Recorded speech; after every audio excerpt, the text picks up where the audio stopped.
Nathalie Domini. Christmas. We all know Christmas, the midwinter festival with the red-suited chap sporting the iconic white beard, turkey, presents, and Brussels bloody sprouts. We all know Christmas, but how was it celebrated back in the high Middle Ages? Let's get stuck in.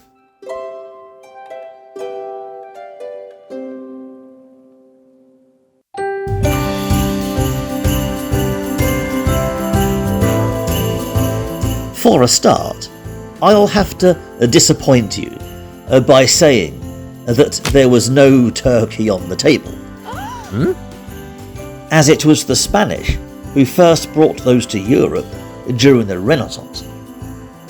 In fact, Europeans haven't yet discovered America, so don't expect potatoes either. Sorry, Sam.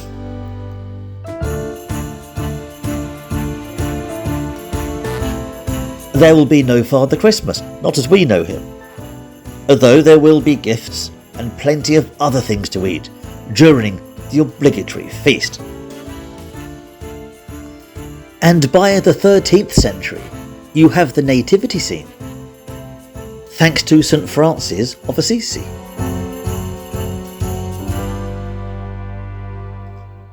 Christmas, both then and now, is foremost a celebration of the birth of Jesus Christ, from the Advent to his inevitable baptism. And, as you would expect from this period, it is steeped in ritual and customs, and has already undergone several alterations since the Roman era. It is still celebrated on the 25th though, so there is a similarity.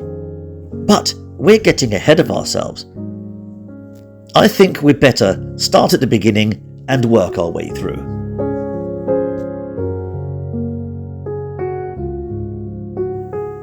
Four Sundays before Christmas Day, which tends to be around the beginning of December or the very end of November, you'll have Advent Sunday. Starting with the first Vespers in the evening, where psalms are recited, among other prayers. Then the period of Advent begins. This represents the church prior to the birth of Jesus, a dark period in midwinter, awaiting the prophesied coming of the Messiah, who'd wash away all sins and give hope to the world.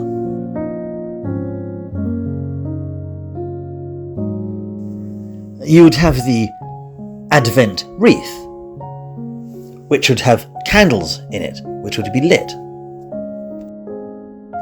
The church would also be decorated in holly and other elaborate decorations. Morning service will always be of the Book of Isaiah, and it was a solemn period. During this time you fasted and avoided excess. No cheese, no meat, no eggs.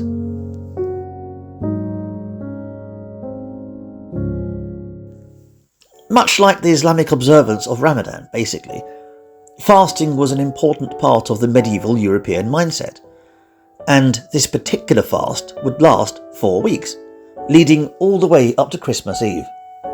Oh, and I forgot to mention, marriages were forbidden, so I advise you to get married in November or after Christmas if you've got cold feet. Though, around the time of the conquest, Advent is quite an old festival, and the Normans much preferred to give it lip service and focus on the 12 days of Christmas. And by lip service, I don't mean they didn't fast or anything. They did. More, they focused on getting through it so they could enjoy the feasting. Don't look so glum. This isn't all boring. You'll have the various stages. Second week of Advent, third week of Advent, etc. They represent in order hope, joy, peace and love. But this is supposed to be a solemn time, after all.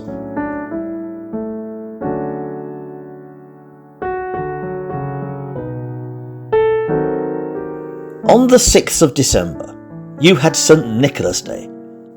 The saint himself was a Greek chap living in Asia Minor. Known for his kindness and gift-giving. So what goes on here? Well, for a start, the clergy would elect a boy from the choristers to act as a bishop for the day. The rest of the choristers would act as his underlings. It was pretty much a pastiche of the clergy, and you can imagine the scallywags really hamming it up. They'd be given full rein with religious duties. They'd bless people, give liturgies. He's basically bishop, for all intents and purposes, though he cannot excommunicate people, thankfully. His underlings would then troll the local area in order to get food and drink. Actually, this sounds like a good thing to do, to really be honest, as children would often get bored during this solemn time.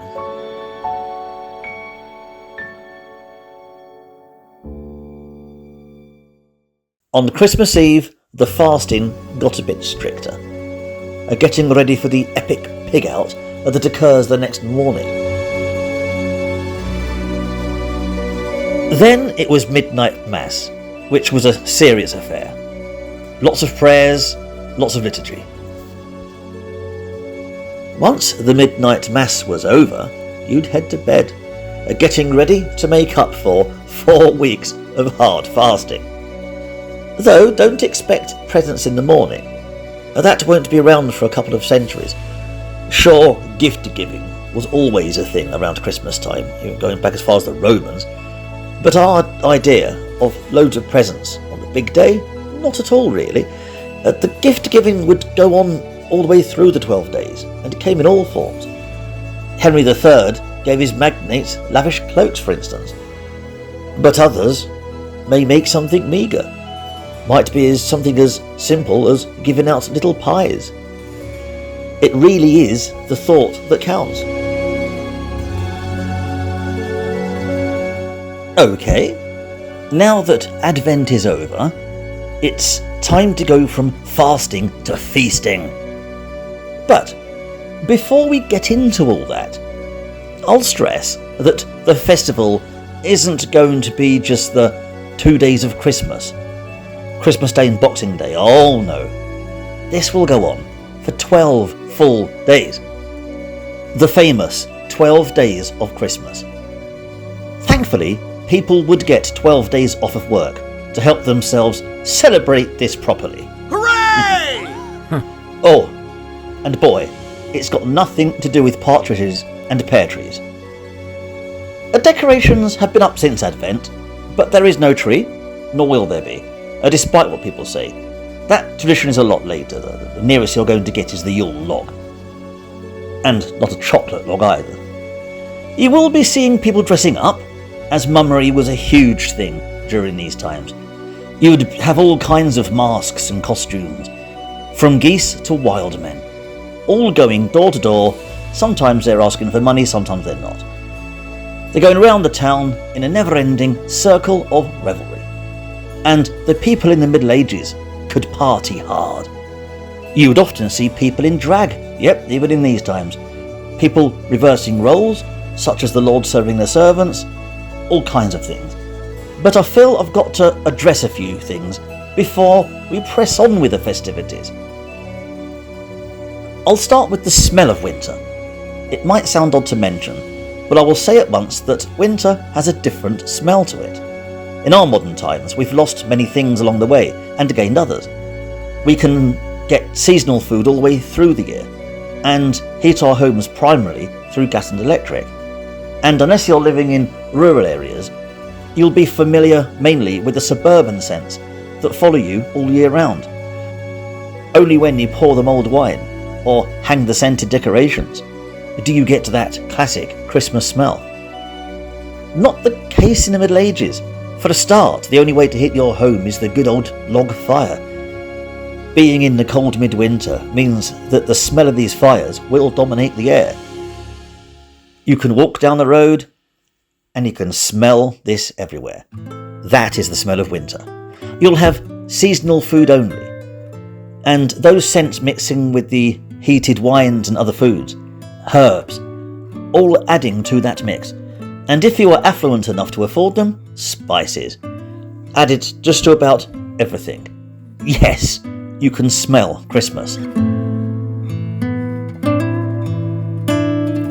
As I mentioned earlier, you'll notice the lack of a personification of Christmas. A Santa Claus figure, a Father Christmas. Yes, you have St. Nicholas of Myra, but he is a saint and doesn't represent Christmas. He had his own patronages, including sailors and brewers, and his feast day was on the 6th of December, and we've had that. There is no concept of Christmas as a person. The Father Christmas we are familiar with won't appear until the mid-15th century, and even then, in a barely recognisable proto-form. You will have King Christmas or Sir Christmas, who'll be crowned or knighted in a mock ceremony on the Feast of Fools, again later, and people going around announcing the birth of Christ as the ricociousness progressed, but no Santa. And, believe it or not, there was no Mariah Carey either.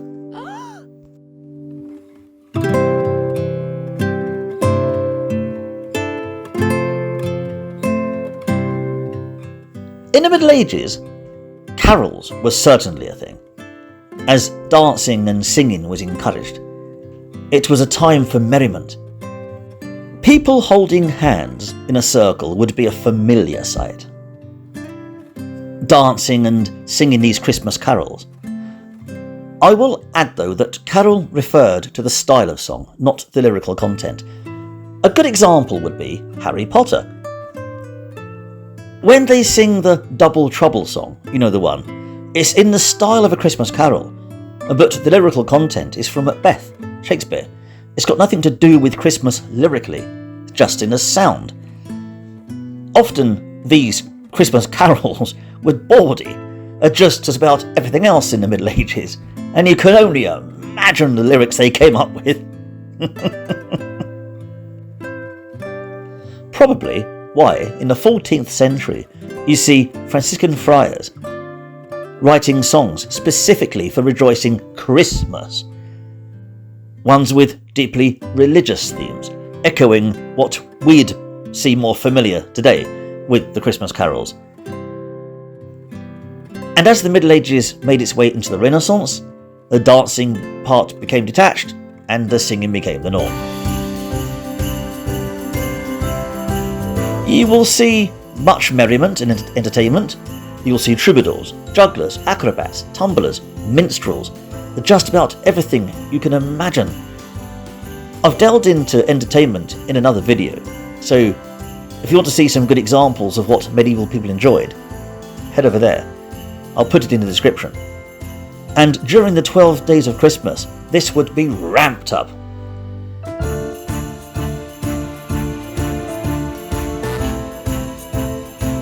There was mummery. Mummers were pretty much entertainers, although different than the minstrels and troubadours. They'd dress up in elaborate costumes, from dragons to wild men to geese. They'd sing, recite monologues, and get people involved in various activities.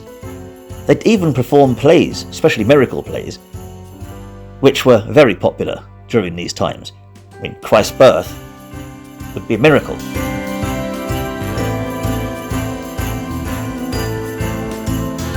You'd see hogglers, people that raised money for the local parish.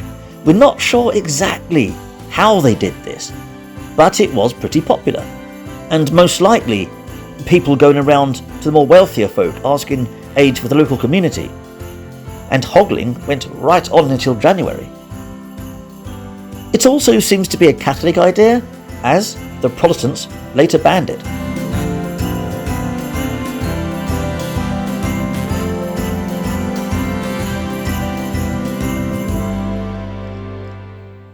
Expect to see lots of hobby horses, although not until the 14th century. Hobby is just another name for a small horse. And people appear to be riding around, well, more hopping around, on these mock horses. Basically a stick with a horse's head. No, not a real one. It wasn't that bad in this day and age. Given jousting was hugely popular around this time, it does make sense. And hobby horses could be seen in mummery, miracle plays, just about any excuse to have a night in, and no doubt in mock jousts.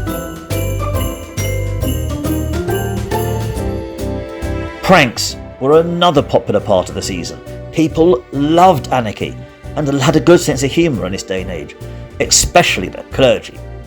Boy, they revelled in pranks and silly, often puerile behaviour.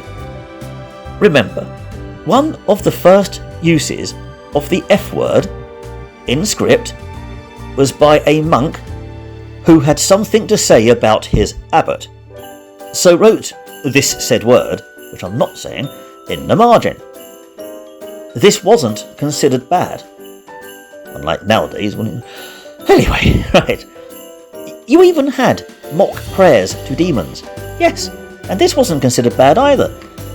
I suppose, in the minds of these people, the devil was on the run, having scarpered the moment Christ was born, challenging demons to come out from their hidey holes, knowing full well they wouldn't.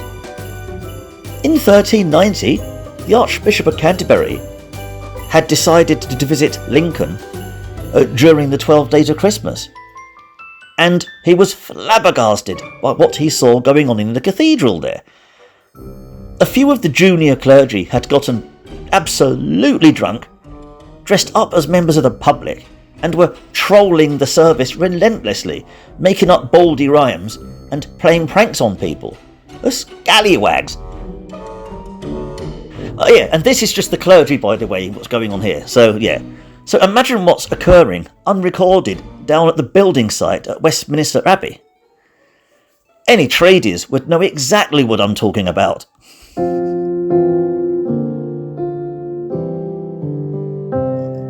You had Wassail.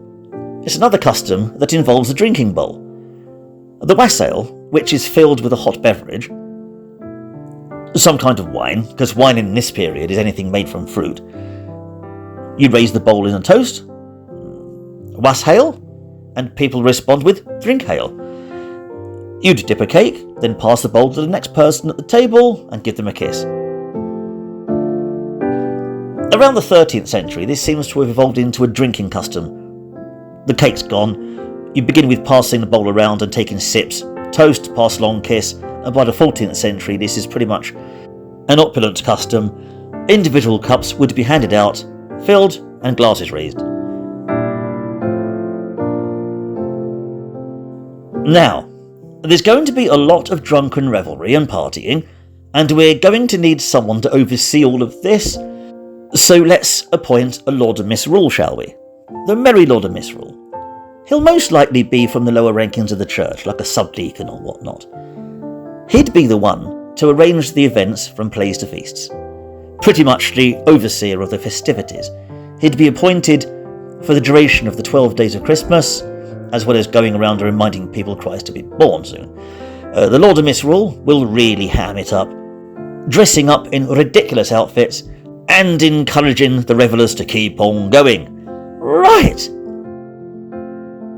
Are we all caught up with what to expect during the 12 days of Christmas? Now, who thinks they can keep up with the medieval spirit of Christmas?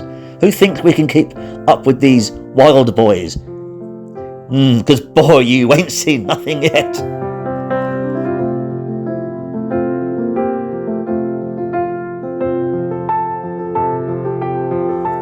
Here we go. Okay, it's the big one. Christmas Day itself. The day we've all been waiting for. Advent is over. You fasted, and now you're going to feast, and you're going to want to eat everything in sight. It doesn't matter whether you are lord or villain. You are going to revel in eating. Christ is born like a beacon of hope to the world. Let's celebrate.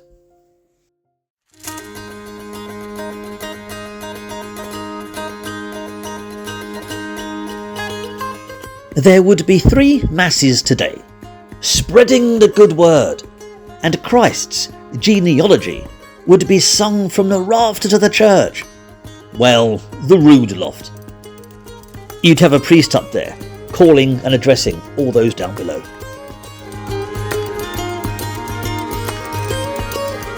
But after the first mass, you'll break your fast and get stuck into whatever food you can help yourself to. This is the bit we've all been waiting for, the feast, the epic pig out that people like best about Christmas, even in our times. The food is on the table, the beer, wine is flowing, and the whole family are gathered. Obviously, what you were eating is depending on your status. Some people will be eating better than others. It'd be pies, vegetables, whatever you can grow, buy, or whatever. A lot of people have a meagre Christmas.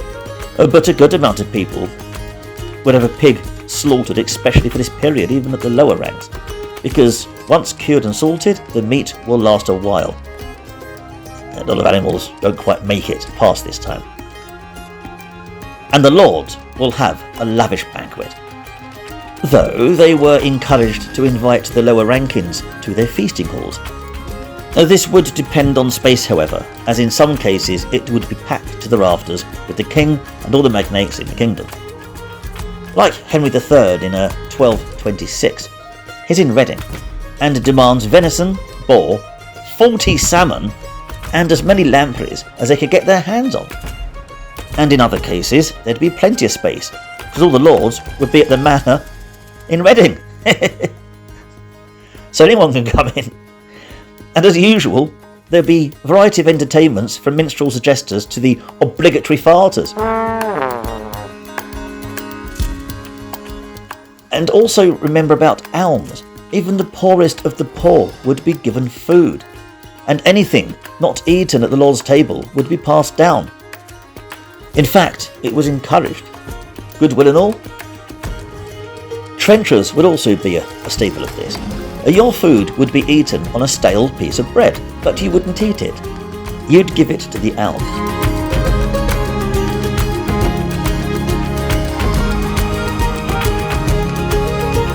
Oh, and don't think that this is the only feast.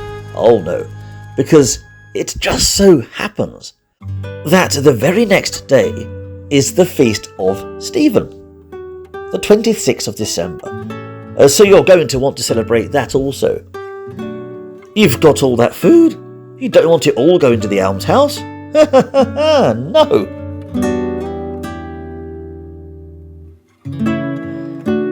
Oh, then there's the feast of St. John the Evangelist, and you don't want to miss that.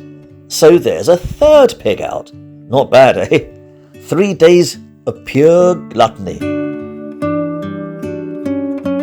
Oh, silly me. I forgot about the Holy Innocents. That's on the 28th of December. Basically, remembering the children that died under King Herod in his persecution of the Christ child. Some children would have been whipped this day as a reminder of the Holy Innocents, though I can imagine even in these times it being a light punishment. It was more ceremonial. Kids weren't beaten every year. It wasn't that flipping barbaric.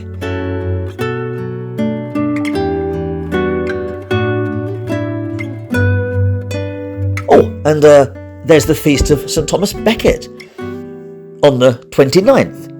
And this enters play during the last quarter of the 12th century. So, another day of pure piggery. This is a lot of food so far. In the 21st century, we only have 1, maybe 2 feasts, and that's more of a roast than a feast. This isn't a modern roast, no. These feasts are huge. These are the classic medieval banquets. Leave nothing for the devil. Even the poor would have had a decent amount of food on the table. And I can only imagine these feasts got lighter as it went on, and people would have most likely have dipped in and out. But the partying would be the one that continued all the time, and we're far from done from that, because unlike us, the festivities of the medieval 12 days to Christmas would lead into the new year. And even in these times, January the 1st marked the date. So, here we go again. Another excuse to party.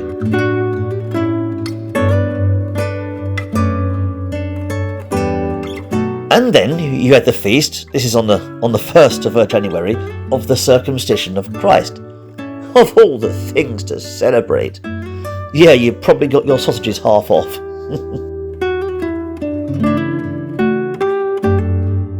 But hey, that's the Middle Ages for you. But if you were a member of the church, you also, on the 1st, had the Feast of Fools. Here the clergy really let their hair down, with things like role reversals, where like bishops would swap places with subdeacons, etc.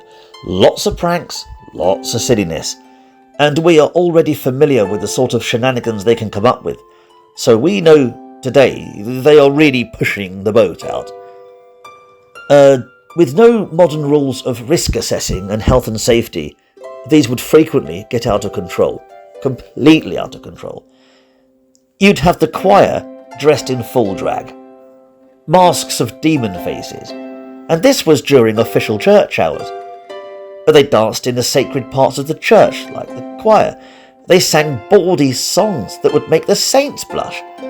They even gambled with dice.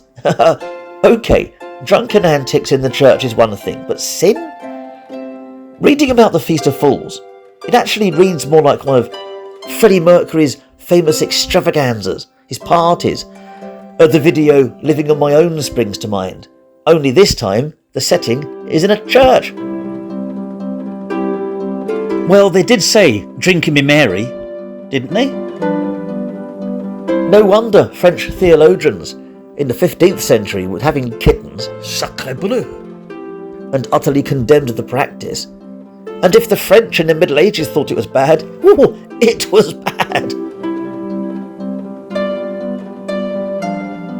January the 5th, or 12th night, was where the 12 days of Christmas finally ended. And yes, it was another excuse for everyone to dress up in drag and revel in drunken merriment. A time for pranks and all kinds of silliness. Being the last night of Revelry, they had something special planned.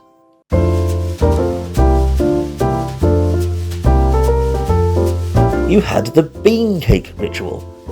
Basically a fruit cake would be baked, and a dried bean would be hidden inside, much like our custom of having a coin in the Christmas pudding. Except, if you get the bean, you're elected as king for the night. And there'd be light-hearted things like dishing out light punishments and forfeits as the night progressed. Ideally something embarrassing, but not career-ending. Though this is the Middle Ages, again, you can only imagine what went on. The Middle Ages isn't the prudish time that everyone thinks it is. Far from it.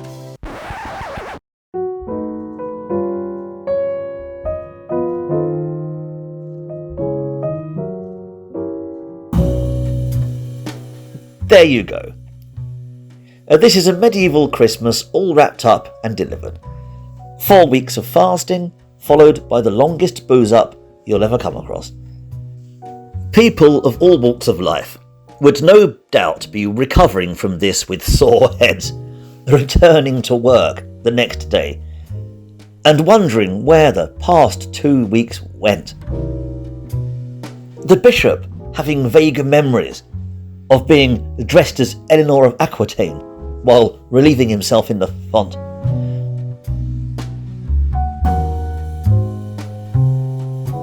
But finally, things are returning back to normal. Oh, silly me! Because now we have Epiphany, a feast on the 6th of January, celebrating Christ's baptism and the arrival of 3 chaps from the east bringing gifts: gold, frankincense and myrrh. But that is another story.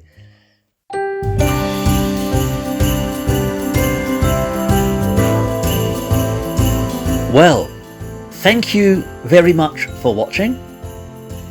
And everybody, and I mean everybody, have a very Merry Christmas.